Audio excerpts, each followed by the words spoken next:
అందరికీ నమస్కారం. ఇప్పుడు అందిన వార్త. ఈపీఎఫ్ఓ ఖాతాదారులకు గుడ్ న్యూస్. ఇక నుంచి ప్రాసెస్ మరింత సులభం అంటూ వార్తలు అయితే వస్తున్నాయి. మరి దాని గురించి వీడియో చేయడం అనేది జరుగుతుంది. ఫ్రెండ్స్, వీడియో స్కిప్ చేయకుండా చివరి వరకు చూడండి. అలా అయితేనే మీకు పూర్తి ఇన్ఫర్మేషన్ అనేది అందుతుంది. అలానే చాలామంది చూస్తున్నారు కానీ సబ్స్క్రైబ్ చేయడం మర్చిపోతున్నారు. దయచేసి సబ్స్క్రైబ్ చేయండి. ఇంకా లేట్ చేయకుండా వీడియోలోకి అయితే వెళ్ళిపోదాం.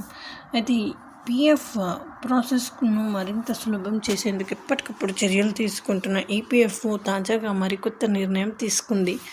గతంలో పనిచేసిన ఉద్యోగులతో పాటు ప్రస్తుత కంపెనీకి ఉద్యోగి సమర్పించాల్సిన ఆన్లైన్ ట్రాన్స్ఫర్ క్లెయిమ్ రూల్స్ను తొలగించింది. ఈ మేరకు జనవరి 15న ఓ సర్క్యులర్ జారీ అయితే చేసింది.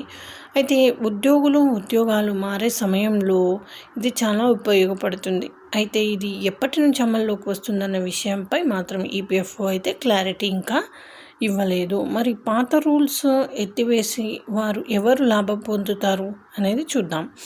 అక్టోబర్ 1, 2017న లేదా ఆ తర్వాత యూఏఎన్ కేటాయించిన, అదేవిధంగా యూఏఎన్తో లింక్ అయి ఆధార్తో లింక్ అయిన మెంబర్ ఐడీల మధ్య ఖాతా బదిలీలు 2017 అక్టోబర్ 1వ తేదీ లేదా ఆ తర్వాత యూఏఎన్ను కేటాయించిన పలు యూఏఎన్లతో లింక్ చేసిన మెంబర్ ఐడీల మధ్య బదిలీలు ఉంటాయి. 2017 అక్టోబర్ 1కి ముందు ఆధార్తో లింక్ చేసి ఉన్న పేరు, పుట్టిన తేదీ, జెండర్ ఒకే విధంగా ఉన్న అన్ని మెంబర్ ఐడీల మధ్య బదిలీ ఉంటుంది. 2017 అక్టోబర్ 1కి ముందు ఆధార్తో లింక్ చేసి ఉన్న పేరు, పుట్టిన తేదీ, జెండర్ ఒకే విధంగా ఉన్న అన్ని మెంబర్ ఐడీల మధ్య బదిలీలు అయితే ఉంటుంది. అయితే మరి యూఏఎన్ అంటే ఏంటి? దాని గురించి చూద్దాం. ఎంప్లాయీ ప్రావిడెంట్ ఫండ్కు కాంట్రిబ్యూషన్ చేసే ప్రతి ఉద్యోగికి కేటాయించే 12 అంకెల సంఖ్యను యూఏఎన్ నంబర్ అంటే యూనివర్సల్ అకౌంట్ నంబర్ లేదా యూఏఎన్ నంబర్ అని అంటారు.